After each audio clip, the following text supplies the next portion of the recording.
حضرت سیدنا ابو ہریرہ رضی اللہ تعالیٰ عنہ سے روایت ہے، نبی کریم صلی اللہ علیہ وآلہ وسلم نے فرمایا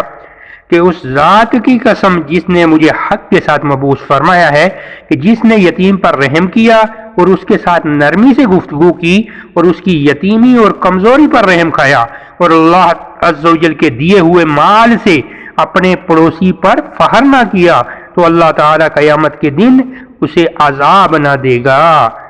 حضرت ابو امامہ رضی اللہ تعالیٰ عنہ سے روایت ہے، نبی کریم صلی اللہ علیہ وآلہ وسلم نے فرمایا جو اللہ عز و جل کی رضا کے لیے کسی یتیم کے سر پر ہاتھ پھیرے گا تو جس بال پر سے اس کا ہاتھ گزرے گا اس کے عوض ہاتھ پھیرنے والے کے لیے نیکیاں لکھی جائیں گی، اور جو اپنے زیر کفالت یتیم لڑکے یا لڑکی کے ساتھ اچھا سلوک کرے گا میں اور وہ جنت میں اس طرح ہوں گے۔ پھر آپ صلی اللہ علیہ وآلہ وسلم نے اپنی شہادت اور بیچ والی انگلیوں کو جدا کر دیا۔ حضرت سیدنا ابو ہریرہ رضی اللہ تعالیٰ عنہ سے روایت ہے کہ ایک شخص نے نبی کریم صلی اللہ علیہ وآلہ وسلم کی بارگاہ میں اپنے دل کی سختی کی شکایت کی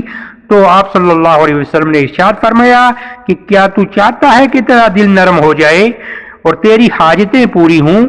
تو یتیم پر رحم کیا کر اور اس کے سر پر ہاتھ پھیرا کر اور اپنے کھانے میں سے اس کو کھلایا کر، ایسا کرنے سے تیرا دل نرم ہوگا اور حاجتیں پوری ہوں گی۔